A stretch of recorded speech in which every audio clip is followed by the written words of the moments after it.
Okay. So I'm just going to put the bell ringer up for you right now. Work on that. We'll go over the activity, and that will be it for today. That will be it.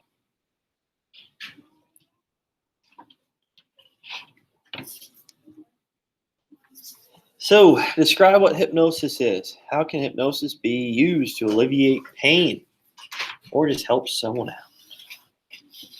Maybe, like the book described yesterday, maybe it's something with hunger, eating disorders. Maybe it's something with productivity.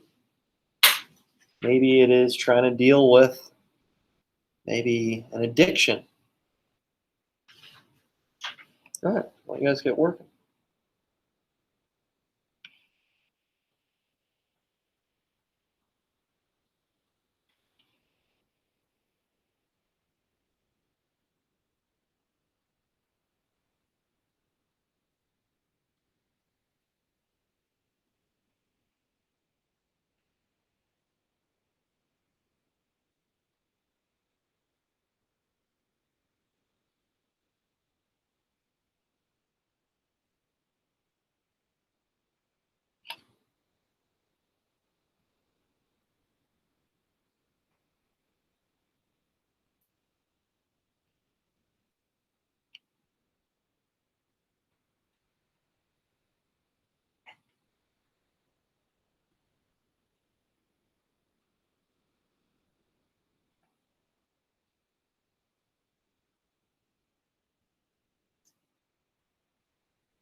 All right, so what is hypnosis? What is it?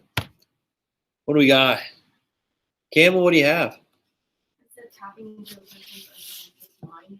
Okay, all right. So tapping into someone's unconscious mind. Okay, all right. So it's a different state, different level of consciousness, right? Kinda, yeah. So how's it used to help alleviate pain or help someone out with maybe weight gain, weight loss, or maybe an addiction? What do you have? I said it extracts them and changes their awareness. Yeah, good job. Good job. So last chapter we talked about selective attention, right? Changing someone's awareness. And when you focus on something differently, obviously you can maybe alleviate some of these issues or change your conscious state and what you're cognitively thinking about at the moment. Okay, so hypnosis is used somewhat, right? It's not like it's to the point where you can put someone to sleep. No, it's just changing someone's awareness, changing someone's selective attention to something, to a degree. And yeah, it can help alleviate pain, alleviate some issues. We talked about that gate control theory. You guys remember discussing that? And how it can maybe change our ability and our selective attention to something different to alleviate pain. Or in this case, maybe addiction to something. Maybe someone has an addiction to drugs or an addiction to something else, and maybe change your selective attention to something else. All right, good. Is there any questions on that? Good. All right, so I just want to go over the activity from yesterday. I'll come back to this bell ringer, and then I have a question at the end that I'd like you to work on towards the end of the class. It won't take you too long, but we'll go over it then.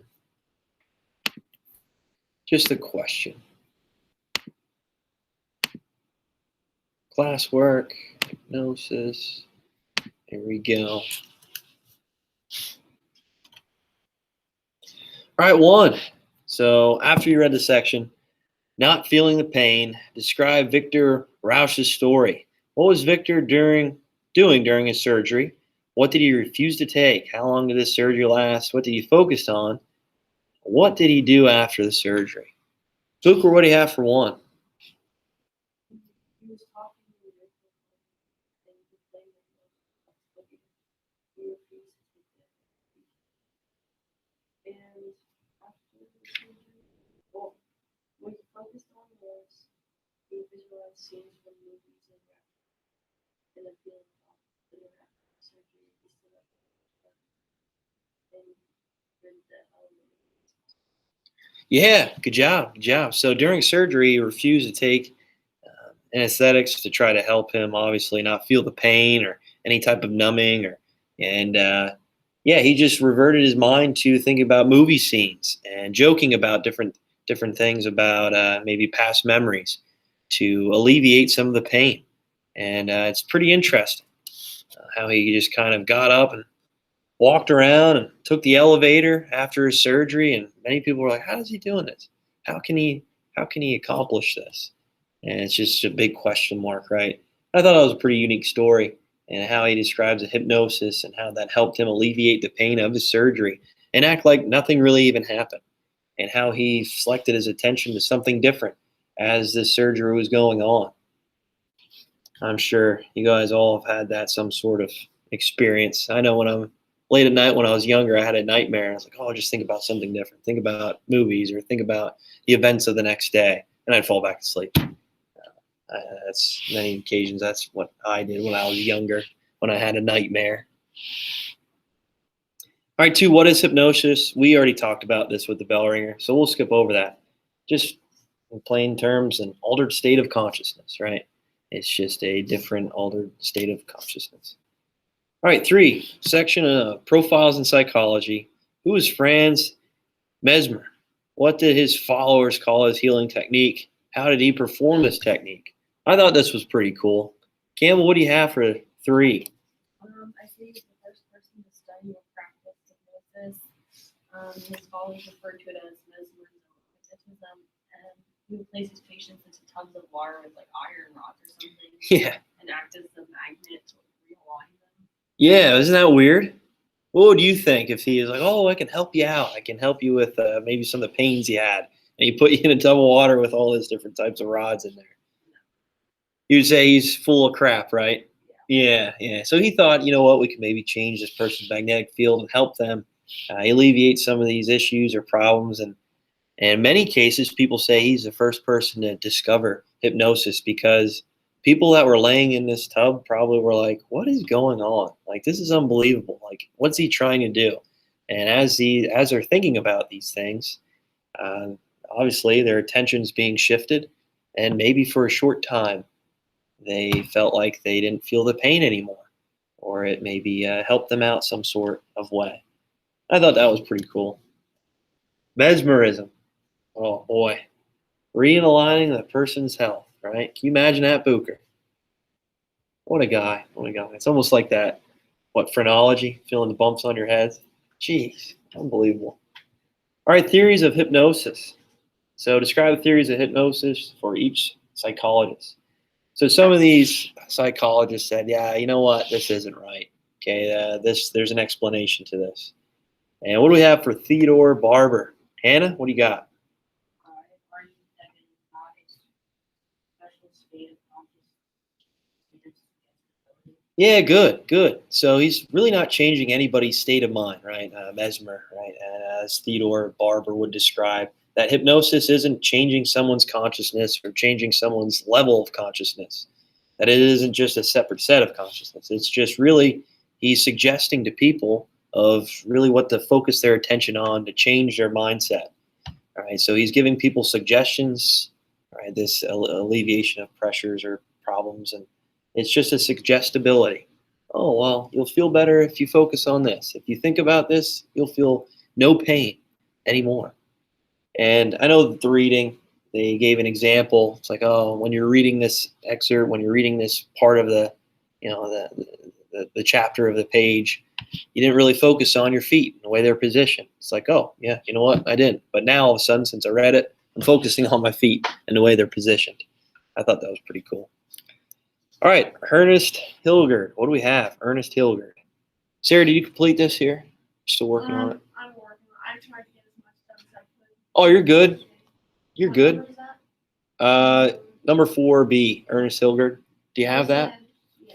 Then you believe that consciousness is the aspect that can be associated. And then Anthony also said it was like a very special process. Like for the first guy was kind of like how he said it's not really, special. Like the other guy kind of opposed that. Like in viewpoints, he said that it's a very special process and that consciousness is constructed at different levels that can be associated, which allows for hypnosis to happen. All right. Yeah. Good job. Good job. So there's many different aspects to hypnosis, right? That there's different types of conscious ability and conscious levels that he's describing. And Campbell, what did you put about the hidden observer? Did you put that down? I was reading over them before class. Yeah, I just said neo association. So like there's like Good. when your consciousness splits up, like there's like a hidden observer that like acts, which is why you would act up. Yeah, good job. Good job. So that there's someone, you're acting differently under hypnosis. Like there's a different observer trying to describe your aspects, your suggestibility, right? And good. I'm glad you mentioned that. I read that at the start of class. I was like, oh, that was pretty good. Good. All right, C. Zarbin and Co. Hooker, what do you have for this one?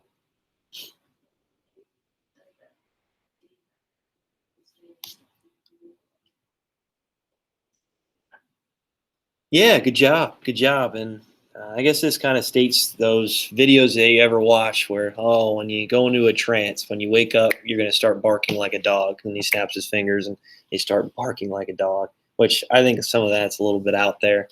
I mean, maybe there is some sort of level of consciousness that we could reach if a hypnotist definitely did this. But for the most part, I think that's a little bit ridiculous. Campbell, what do you think? Yeah, I was like, I don't think this would really work. I think a lot of that stuff's staged when they put it up on different types of videos and reality show. No, not reality shows, but different types of shows. It's like, come on, there's no way. But yeah, so it's really just saying that they're accepting the role of what the hypnotizer would state for that person, what conscious level they will be at. All right, 5. Describe what post-hypnotic suggestion is. How has post-hypnotic suggestion helped people with unwanted behaviors like smoking and overeating? Hannah, what do you have for 5?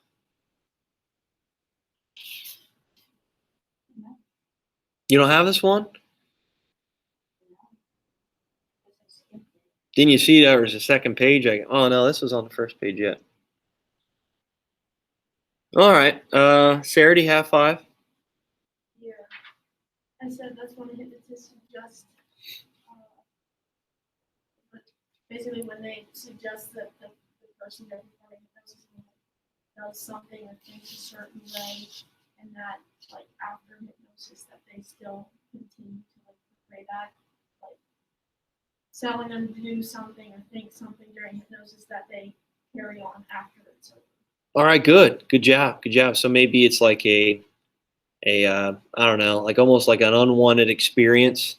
Okay, maybe you can have them forget somewhat of their memory or their experience of what they were partaking in before hypnosis, right? And then during hypnosis, like, oh, you're going to kind of forget about some of these urges and these temptations to continue on with whatever it might be. In this case, it's overeating or, a drug use or smoking. I don't know.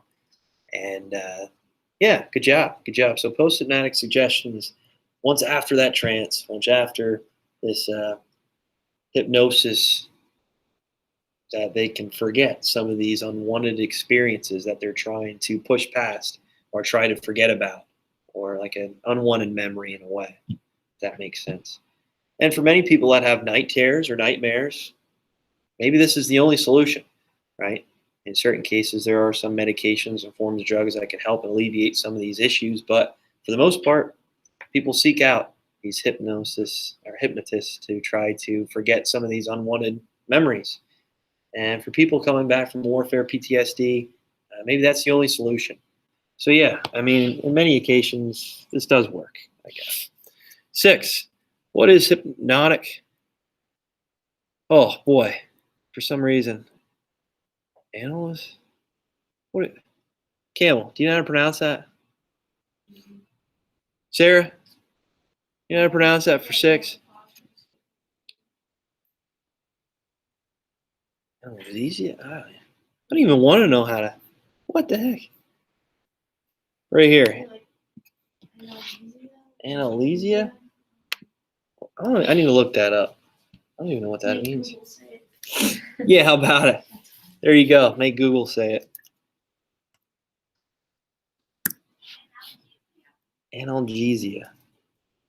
All right, so it's really just not feeling pain. So how does this work? Who uses hypnotic analgesia? Booker, what do you have for 6?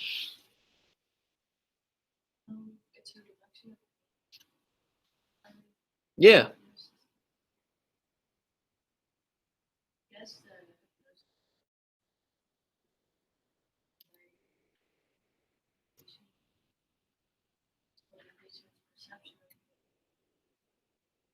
Good job. And everyday occupations, career paths would be what? What do you think? So, many occasions they're in schools, they're in hospitals. Yeah, therapists. Good job. Good job. So, really, just talking about some of these unwanted desires or some of these issues with pain and how they can maybe forget about it or think their selective attention to something different. And good job. So, therapists, good work. Counselors, okay.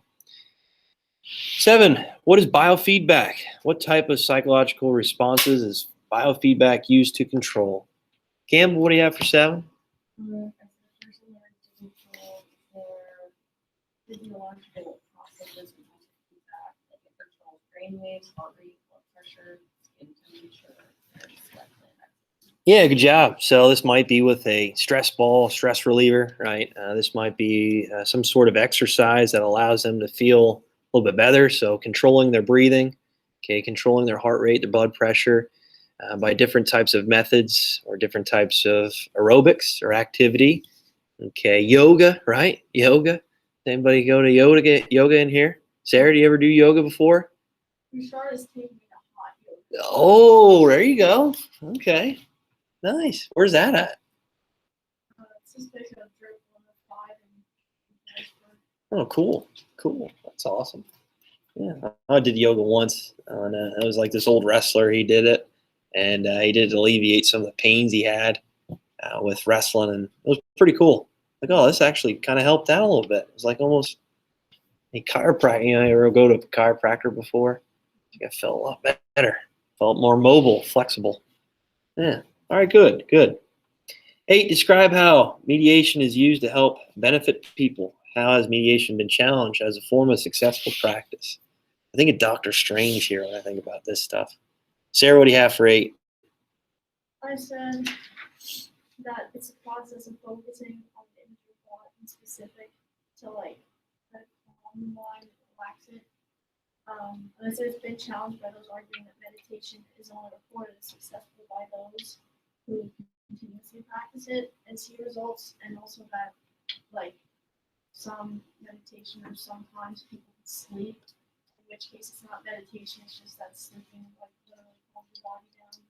Yeah, good job. So just kind of go into a state where we can calm our nerves and release endorphins to allow us to feel more comfortable in our certain setting. Maybe it's just thinking about a previous memory or experience that makes us feel good and forget about some of the issues or conflicts that we faced every single day. Some of the turmoil that we go through, I guess. All right, good job. And then finally, number 9, think of a time in your life where you perform a sense of self-hypnosis. This could be either during a test, sporting event, hunting, fishing, etc. How do you try to relax and shift your consciousness? What kind of goals were you trying to achieve? So I'll just go around the room here. Sarah, we'll start with you. Is there any time where you perform a self-hypnosis? That's good. I don't know if this would count, but like on the line for track meet or like cross country meet. Oh, for sure. I know like my heart rate's out of control. I'm like panicking. My coach taught me this breathing method. It's like 2 inhales, 1 exhale. Okay. And sometimes I'll try to like do that to like calm myself down so I'm not running out too fast at the beginning. Yeah. Because I'm nervous. And then blow your pace, right? Yeah. I couldn't imagine. Oh, man. So what did you run? What did you run, like a mile? Is that what you ran?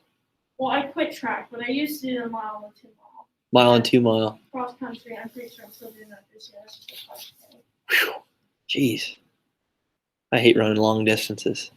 But like I've done that before, going out too fast is like that's what my coach told me. You learn to do that because when you're on the line, you're nervous, you're anxious, Mm-hmm. and then once they like shoot the gun off, you go out too fast because your heart rate's so high. Yeah. And it pushes you to run faster, and then you burn out your first mile. And you have over 2 miles left to go. So, Yeah, exactly.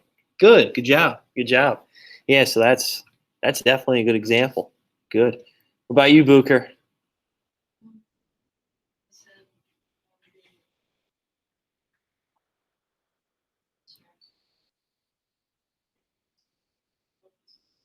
Yeah, there you go. And then all of a sudden someone starts tapping their pencil, right? I'm just kidding. That used to bother me a lot when I'm taking tests. Someone just like what's going on here? Or there's just like when someone like when they're having a runny nose and they're like, oh, can you just go blow your nose? Like, this is bothering me. I can't concentrate. I can't focus right now. That always bothered me. It was like one of my people that that would always bother me. That was like my biggest pet peeve when I was taking a test. Like, I can't focus. Like, I just come on, go blow your nose, just leave. Campbell, what do you have? I said I try to like think about what I'll be doing hours after like a big event. Okay. Like in 3 hours I'll get home in my bed. So like I don't know. That's So such then a- just push through it to get it's not gonna last that long. Yeah, that's a good example. Good. Yeah, that's great.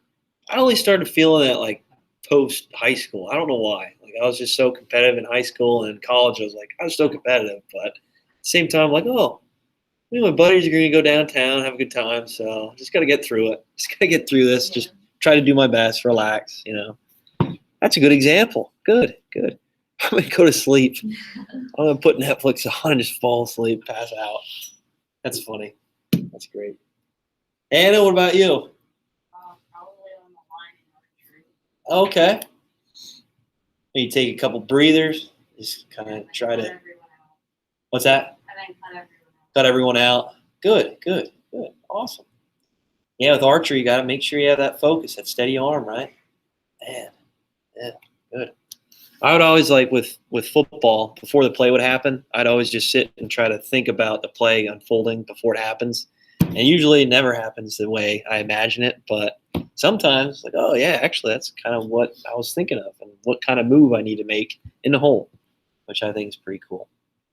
And fishing. Oh man, you're always relaxed, right, Sarah? Yeah, I don't have to try to relax my Yeah. Then you throw your spinner up in a tree, or you snap a hook off, and that's what I always think. Oh, it's relaxing. Really? It's relaxing?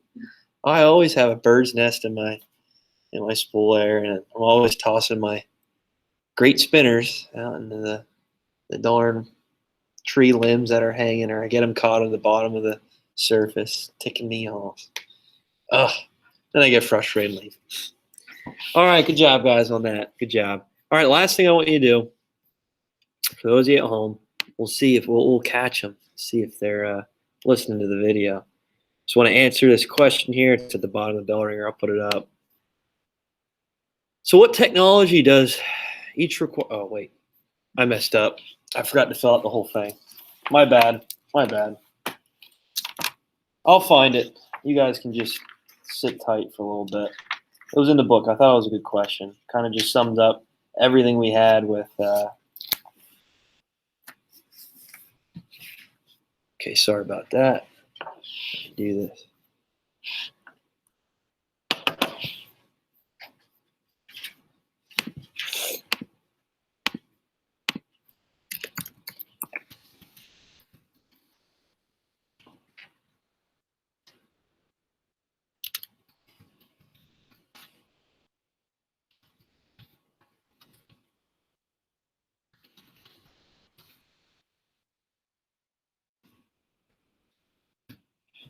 All right, there we go. Sorry about that. I forgot the first part. So compare and contrast hypnosis, biofeedback, and mediation. What technology does each require? What effects does each have on the body? How is the mind affected by each? So there you go. So if you want to, you can make like a graphic organizer, like a chart in a way, if that's what you want to do, or you can just write it out in a summary, and you can post that on today's post. You can, Sarah, I know you like writing it out, so if you want to take a picture and attach it, or we'll just go over it tomorrow, so you can just hold on to it. So if you want to, you can write it down in your notebook, or if you really want to, you can just make a Google form and attach it to the announcement. Sound good? Everyone know what we're doing? All right, I'll just leave the prompt up there for you so you can go back and forth with your notes and maybe the activity from yesterday to help you out with that. We'll see if everybody is watching online to the very